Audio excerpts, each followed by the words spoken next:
لیکن یہاں جو ہے معاملہ صوم، اس سے پہلے مکی دور میں صوم کا کہیں کوئی تذکرہ ہی نہیں، نہ عربوں میں اس کا رواج تھا۔ یہ لفظ بھی عربی زبان میں تھا گھوڑوں کے لیے، گھوڑے روزہ رکھتے تھے۔ رکھتے کیا تھے بیچارے؟ انہیں رکھوایا جاتا تھا، کیونکہ عربوں کا جو معاملہ تھا وہ لوٹ مار، غارت گری، اور اس کے لیے انہیں چاہیے تیز رفتار سواری، جاؤ حملہ کرو، لوٹو مارو اور بھاگو۔ اونٹ جو ان کی فضا اور ان کے ماحول کے لیے مناسب تھا وہ زیادہ تیز دوڑ نہیں سکتا، اپنی اس ضرورت کے لیے گھوڑا چاہیے تھا۔ گھوڑے میں عرب کا سخت موسم برداشت کرنے کی عادت نہیں، نازک جانور ہے، وہ پیاسا تو نہیں رہ سکتا 7 دن تک جیسے کہ اونٹ رہ سکتا ہے، بھوکا نہیں رہ سکتا، وہ لو کے تھپیڑے نہیں برداشت کر سکتا، لہذا عرب اس کو رکھواتے تھے روزہ۔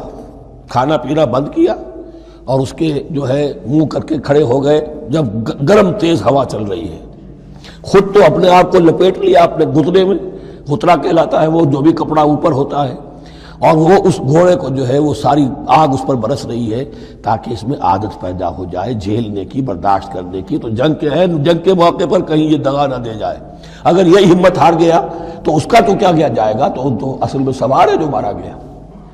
یہ روزہ ان کے ہاتھ تھا، لیکن جب حضور آئے مدینے میں تو یہاں یہود میں روزے کا رواج تھا۔ وہ ایک تو عاشورہ کا روزہ رکھتے تھے، اس لیے کہ وہ تاریخ تھی جس میں کہ نجات ملی تھی بنی اسرائیل کو فرعونیوں سے۔ پہلے یہ کہ ہر مہینے میں 3 روزے، اب اگر 30 کے 30 روزے ایک ہی مہینے میں فرض کر دیے گئے ہوتے اور وہ ہوتے جون جولائی کے تو جان نکل جاتی۔ بہترین تدبیر یہ کی گئی ہر مہینے میں، اور یہ موسم سارے آ رہے ہیں اس میں۔ پھر کچھ عرصے کے بعد یہ رمضان کا روزہ فرض کیا گیا۔ پہلا جو روزہ تھا 3 دن کا، اس میں یہ بھی تھی اجازت کہ جو اگر مسافر نہیں ہے، بیمار بھی نہیں ہے، طاقت رکھتا ہے روزہ رکھنے کی، پھر بھی روزہ نہ رکھے تو اس کا فدیہ یہ ہے کہ 1 مسکین کو کھانا کھلائے۔ علی الاطلاق تھا یہ۔ جب رمضان کے روزے کی فرضیت ہو گئی تو اب یہ فدیہ نہیں ہے، البتہ حضور نے اس کو باقی رکھا ایسے شخص کے لیے جو بہت بوڑھا ہے، یا کوئی خاتون بہت بوڑھی ہے برداشت نہیں کر سکتی، یا کوئی بیمار ہے، کسی سخت ایسی بیماری میں ہے کہ روزہ اس کے لیے جان کے لیے ہلاکت کا اندیشہ ہو سکتا ہے، اس کے لیے فدیہ برقرار رکھا۔ عام طور پر صحت مند شخص جو مسافر بھی نہ ہو اس کے لیے یہ رعایت ختم ہو گئی۔ یہ ہے ان آیات کی تعبیر جس پر میں پہنچا ہوں، اور بہت پہلے پہنچ گیا تھا، لیکن چونکہ اکثر مفسرین نے یہ بات نہیں لکھی ہے تو میں جھجکتا رہا، لیکن بعد میں مجھے معلوم ہوا کہ مولانا انور شاہ کاشمیری رحمۃ اللہ علیہ کی رائے یہی ہے، تو مجھے اعتماد ہو گیا۔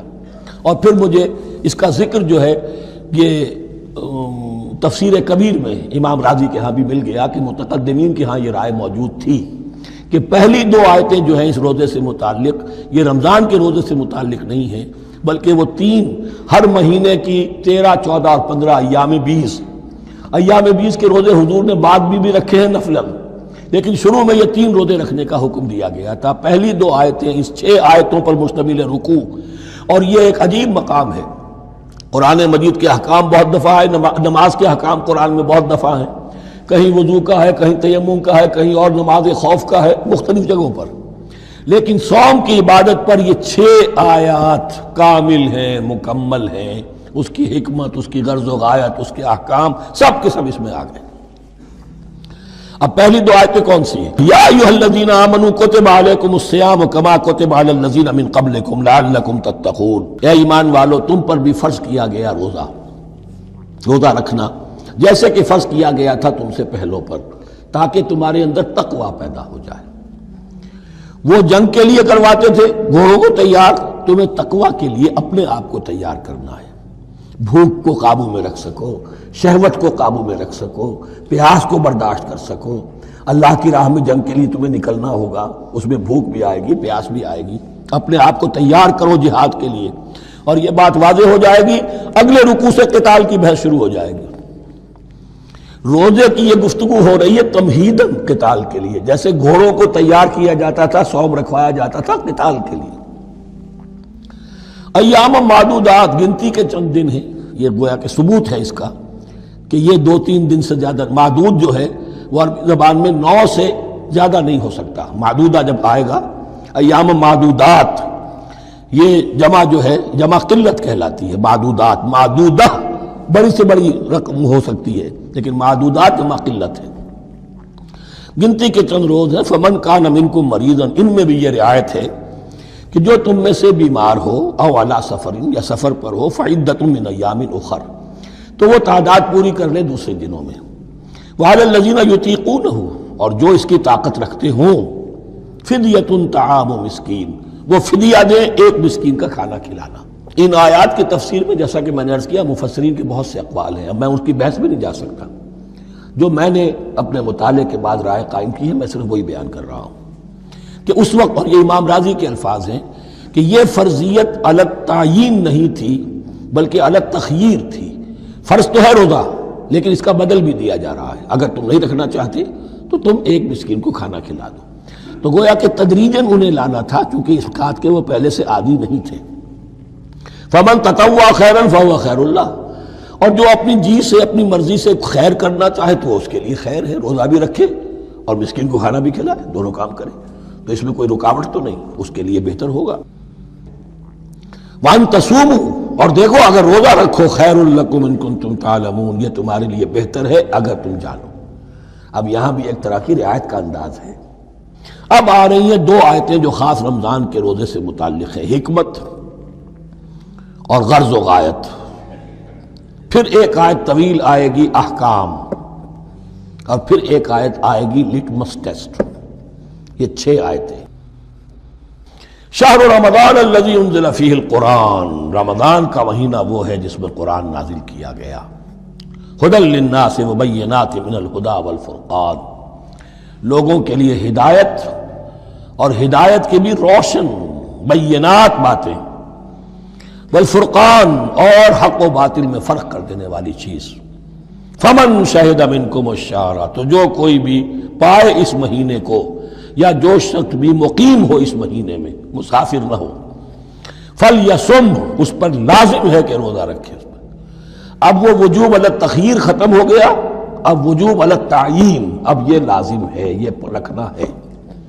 ایک رعایت باقی رکھی، ومن کان مریضا او علی سفر فعدۃ من ایام اخر، جو بیمار ہے یا یہ کہ سفر پر ہے وہ تعداد پوری کر لے دوسرے دنوں میں.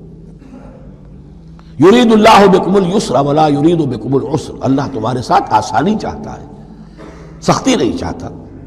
یہ لوگ اپنے اوپر سختیاں جھیلتے ہیں، شدید جو ہے سفر کے اندر بھی روزہ رکھے ہوئے، حالانکہ یہاں اجازت دی ہوئی ہے. یہ بلکہ حضور نے ایک مرتبہ ایک سفر میں کافی سرزنش کی، کچھ ایک جہاد اور قتال پہ نکلے تھے، لیکن کچھ لوگوں نے اس سفر میں بھی روزہ رکھ لیا.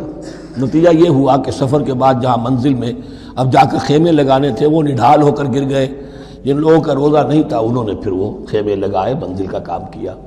تو حضور نے فرمایا کہ لیس من البر الصیام فی السفر، روزے رمضان اس میں سفر میں روزہ رکھنا کوئی نیکی کا کام نہیں ہے.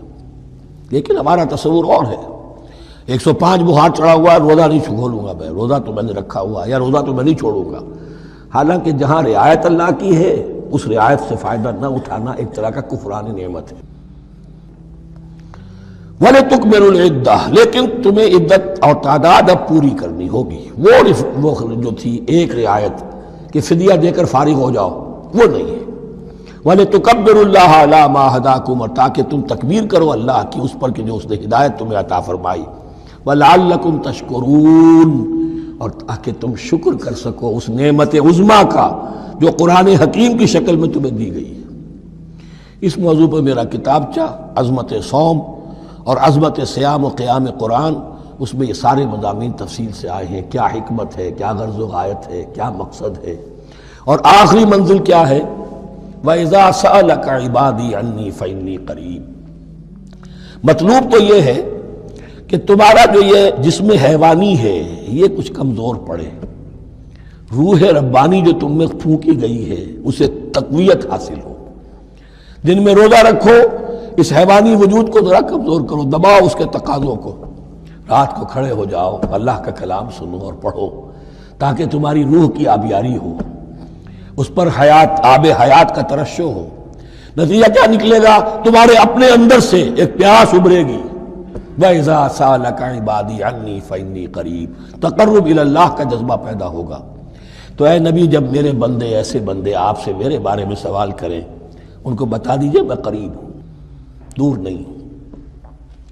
یہ حقوق انسانی کا میرے نزدیک دنیا میں سب سے بڑا میگنا کارٹا ہے۔ اللہ اور بندے کے درمیان کوئی فصل نہیں ہے، فصل اگر ہے تو تمہاری اپنی خباثت ہے، اگر تمہاری نیت میں فساد ہے، حرام خوری تو کرنی ہی کرنی ہے، تو اب کس منہ سے اللہ سے دعا کرو گے؟